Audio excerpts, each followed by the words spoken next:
بیٹے کو ایسا غصہ اور بیٹا چیخ رہا ہوتا ہے، ڈیڈی میں کہہ رہا تھا آپ مفتی صاحب کے سامنے جا کے میری برائیاں کریں گے. کہ جو بچے اس ماحول میں پلتے ہیں وہ باپ کو بوڑھا ہونے کے بعد بوجھ سمجھتے ہیں، کیونکہ ان کی ہر خواہش پوری ہوئی ہے اور وہ یہ سمجھتے ہیں کہ ماں باپ ہمارے محتاج ہیں، ہم ماں باپ کے محتاج نہیں. آج کل ماہر نفسیات اکثر یہ کہہ رہے ہوتے ہیں بچوں کو پیار دو، محبت دو، عزت دو، رسپیکٹ دو. صحیح ہے ایک حد تک، ایکچولی ان کو محبت سے سمجھاؤ. بچہ پیار سے جس طرح سے سمجھتا ہے بہت زیادہ نا، اسلام تو کبھی ہاتھ اٹھانے کا بھی کہتا ہے.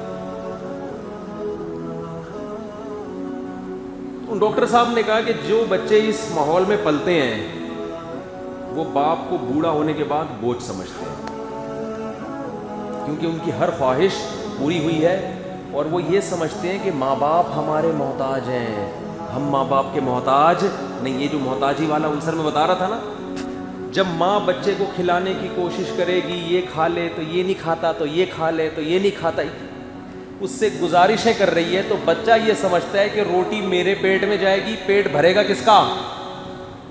ماں کا بھرے گا. میں جب روٹی کھاؤں گا نا اس پر احسان کر رہا ہوں میں. یہ تو بڑی خاندانی بات ہے. باپ جب بچوں کے پیچھے پڑا رہتا نا مگر لپائی پتائی میں، یہ کھا لے بیٹا، تم رات کو صحیح سے سو گئے تھے کہ نہیں سو گئے تھے، نیند آ گئی تھی میرے چندا کو، ہے بھائی. ہر چیز میں ان کو ترجیح. باپ پر بھی اولاد کو ترجیح. ماں پہلے بچوں کو کھلاتی ہے، باپ کو بعد میں پوچھتی ہے. بچے کھا لیں زیادہ فکر ہے، میرا میاں کھا لے. یہ ڈاکٹر کے الفاظ نہیں ہے تو میں پھر شرح لکھ رہا ہوں نا اس کی. ابا گئے تیل لینے. اس کا نتیجہ یہ نکلتا ہے کہ بچہ یہ سمجھتا ہے کہ یہ میرے بچے ہیں، میں ان کا بچہ نہیں ہوں. اور یہ جو ہے نا بوڑھا، میں اس کا باپ ہوں، یہ میرا باپ نہیں ہے. والدین کی ذمہ داری ہے کہ بچوں کو محبت دینے کے ساتھ یہ باور کرائیں کہ باپ یہ ہے، ماں میں ہوں، تم اولاد ہو، اولادوں کی طرح رہو. یہاں پہ نہیں آ رہی میرا حال ہے بات سمجھ میں؟ میرے پاس جب یورپ امریکہ سے لوگ آتے ہیں نا، سب کی بات نہیں کر رہا بھائی، جو بیان سن رہے ہیں ان کے علاوہ کی، تو جو بچہ جب باپ کے ساتھ بیٹھا ہوا ہوتا ہے تو مجھے لگ رہا ہوتا ہے یہ باپ ہے، اور یہ باپ جو ہے یہ کیا ہے؟ بچہ ہے. باپ کی آواز اپنی اولاد کے سامنے بہت ہلکی ہوتی ہے. جوان بیٹے کے سامنے نا باپ بہت دھیمے دھیمے بات کر رہا ہوتا ہے، بیٹے کو کوئی غصہ نہ آ جائے. جیسے بیٹے کی شکایت بھی کر رہا ہوتا ہے نا، تو یہ ایکچولی دیکھیں ان کو تھوڑا سا سمجھائیں، یہ تھوڑا سا اٹھنے میں ٹائم لیتے ہیں، 12:30 بجے دوپہر کو اٹھتے ہیں، پھر کوئی جاب بھی نہیں کر رہے، کوئی ایجوکیشن بھی. بیٹا ایک دم یوں کر کے آنکھیں دکھا، ایک دم غصہ آنے لگتا ہے. باپ جب اس کو دیکھتا ہے تو پھر اور ویسے تو ماشاء اللہ بہت اچھے ہیں، لیکن ایکچولی اگر مجھے بڑا حیرت ہو رہی تھی یار، تم اس کے باپ ہو یا یہ تمہارا باپ ہے؟ یعنی باپ کو یہ اتھارٹی بھی نہیں ہے کہ اپنے بیٹے کو بٹھا کے اس کی کسی کے سامنے شکایت کر سکے.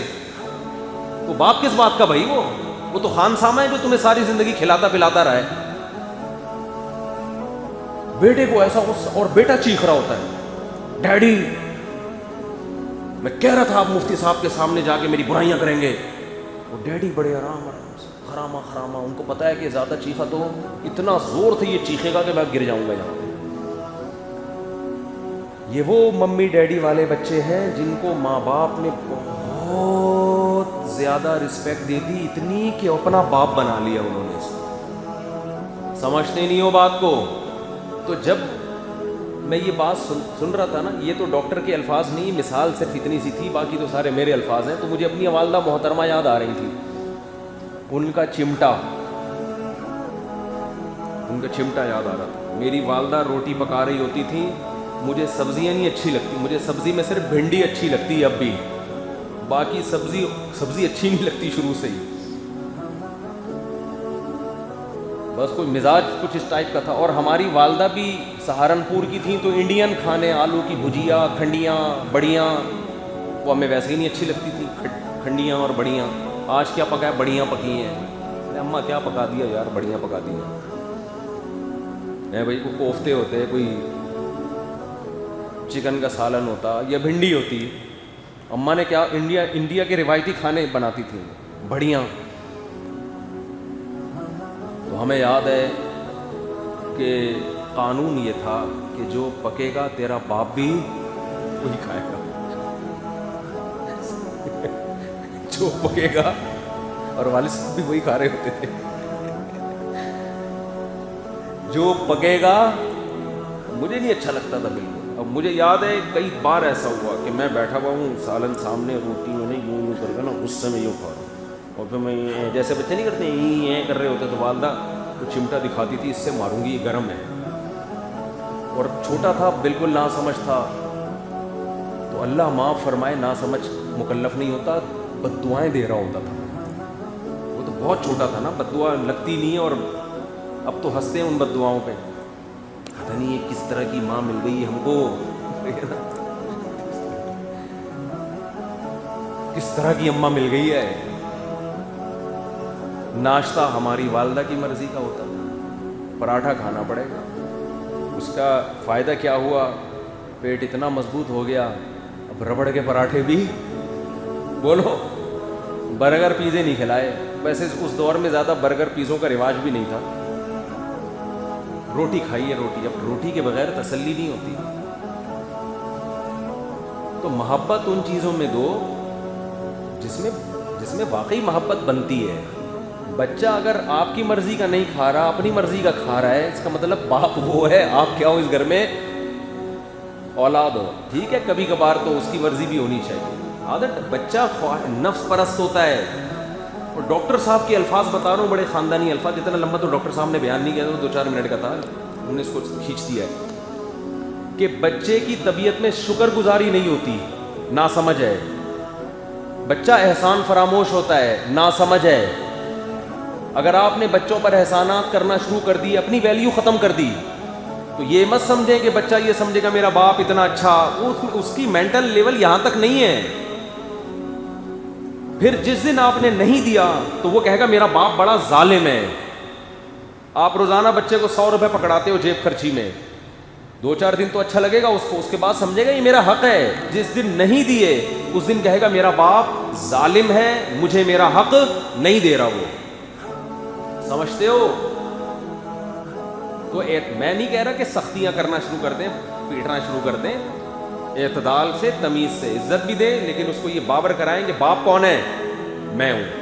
اور اپنی بیگم کو بھی بتا دیں کہ بیگم جب کھانا لگایا کرو تو پہلے بچوں کے باپ کو پوچھا کرو، اس کے بعد بچوں کی تربیت کے لیے، تاکہ بچوں کو یہ احساس ہو کہ پہلے والد محترم کھانا کھائیں گے، اس کے بعد آپ.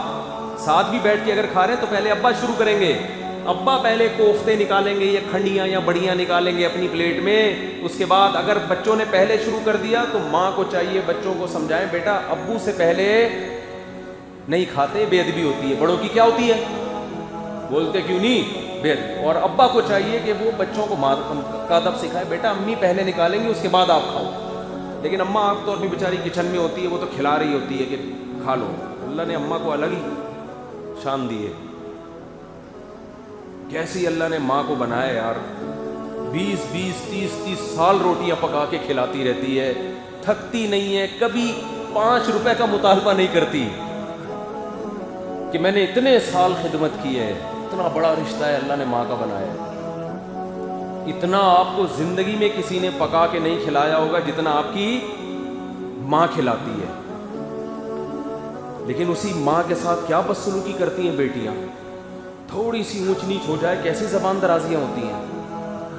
تو استغنا اللہ نے انسان کی فطرت میں ایک ایسی چیز رکھی ہے کہ جب آپ میں استغنا ہوگا تو آپ کی عزت بھی ہوگی. بچوں کے سامنے بھی استغنا، بیوی کے سامنے بھی استغنا، اور بیوی استغنا برتے شوہر کے سامنے. اور یاد رکھو استغنا میں اور تکبر میں ایک باریک لائن ہے.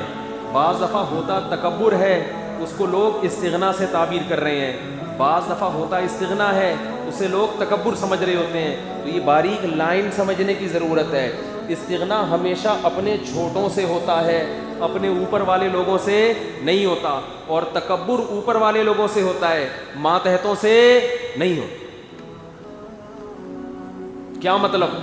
آپ کے باپ نے آپ کو کچھ پیسے دیے کہ یہ لے بیٹا جیب خرچی کے لے لے، کیا یاد کرے گا، چل تیری شادی میں کرا رہا ہوں. آپ نے استغنا دکھایا، ابا آپ یہ رکھیں، مجھے کسی کے پیسوں کی ضرورت، میں الحمدللہ اپنے پاؤں پہ کھڑا ہوں. تو یہ تکبر ہے، یہ استغنا بولو نہیں. تیرا باپ ہے بھائی، وہ مجھے دے رہا ہے ابا بڑی مہربانی, ہم تو ساری زندگی آپ کا کھایا ہے ہم نے, اب بھی آپ کا کھائیں گے. ہاں باپ پہ رحم کرنے کے جذبے سے کہ ابا کو ضرورت ہے اور بیچارہ پتہ نہیں کہاں سے لے کے دے رہا ہے, وہ ایک الگ چیز ہے. لیکن نارملی یہ بڑے جب کوئی چیز دے رہا ہو تو دونوں ہاتھوں سے وصول کیا جائے. آپ کے محتاج ہیں, ہم ساری زندگی آپ کا کھایا ہے تو اب بھی آپ کا کھائیں گے. اور یہی چیز جب ماتحت سے ہو تو پھر کیا ہو جاتی ہے بھائی, بیٹا آپ کو پیسے دے رہا ہے, ابا یہ ذرا آپ کو گٹکے کی عادت ہے, یہ میری طرف سے. باپ کے بیٹا اللہ کا شکر ہے ہم تمہیں کھلاتے ہیں, اللہ نے ہمیں دیا ہے, اب بھی کھائیں گے. اپنے گٹکے کی مثال تو غلط ہے, بہت چھوٹا سا ہوتا ہے کوئی بھی چیز. اکثر میں ایک واقعہ بتاتا ہوں نا, ہمارے حضرت کے بیٹے نے, ہمارے حضرت نے بڑی غربت میں وقت گزارا نا. میرے شیخ حضرت مفتی رشید احمد صاحب نے 60 سال تک بہت غربت میں وقت گزارا ہے. لوگ اکثر علماء کا ماضی نہیں دیکھتے, حال دیکھ رہے ہوتے ہیں. حال دیکھ رہے ہوتے ہیں, گاڑیاں اور عزت, یہ نہیں دیکھ رہے ہوتے کہ ان کا ماضی کیسے کن قربانیوں میں گزرا ہے اور ان قربانیوں کے صلے میں اللہ نے ان کو یہ دیا ہے. تو 60 سال تک ہمارے حضرت نے بہت غربت میں وقت گزارا. بیٹوں کی جاب اچھی ہو گئی تھی, مدینہ یونیورسٹی چلے گئے تھے, ٹھیک ٹھاک پیسہ آ گیا. اللہ کی قدرت کے حضرت کے والد کی وراثت تقسیم ہوئی, زمینوں کا پیسہ آنا شروع ہو گیا. حضرت کو بھی اللہ نے دولت دے دی. تو حضرت کے بیٹوں نے بڑی مہنگی گاڑی خریدی. تو ہمارے حضرت شو روم گئے, حضرت نے فرمایا کہ میری گاڑی میرے بیٹوں کی گاڑی سے اچھی ہونی چاہیے تاکہ جب روڈ پہ چلے تو لوگوں کو پتہ چلے کہ یہ باپ ہے. فرمایا ایسی گاڑی نہ ہو کہ بیٹوں کو لوگ کیا سمجھنا شروع کر دیں, وہ باپ ہے. اسٹائل تھا بھائی. تو ایسی خاندانی گاڑی کویت کے شہزادے سے گاڑی خریدی تھی, یہ میں واقعہ کئی بار بیان کر چکا. فرمایا صرف یہ بتانے کے لیے کہ باپ کون ہے, اٹ از کالڈ استغنا. سمجھتے ہو, باپ کو چاہیے اولاد کی جیبوں پہ نظر نہ رکھے. بیٹا ہم نے تمہیں کھلایا ہے تمہارے لیے, اپنے لیے نہیں. آج ٹینشن یہ ہوتی ہے, ماں باپ بچوں کو پالتے ہیں, پھر ان کی جیبوں پہ نظر رکھتے ہیں, پھر ان کو شادی بھی اسی وجہ سے نہیں کرتے.